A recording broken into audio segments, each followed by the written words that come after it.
ஏழைகளை படிக்க வைத்தார். அவன் அணிந்து கொள்ள உடை,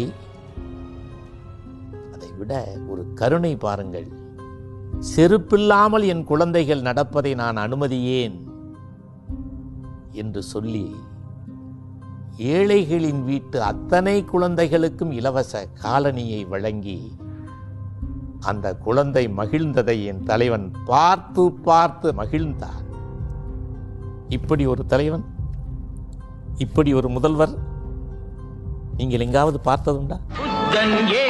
காந்தி பிறந்தது பூமியில் எதற்காக தோழா? ஏழை நமக்காக.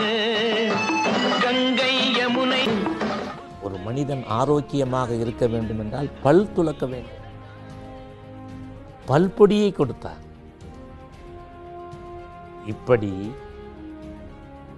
ஒரு வள்ளல் ஆட்சி நடைபெற்றது.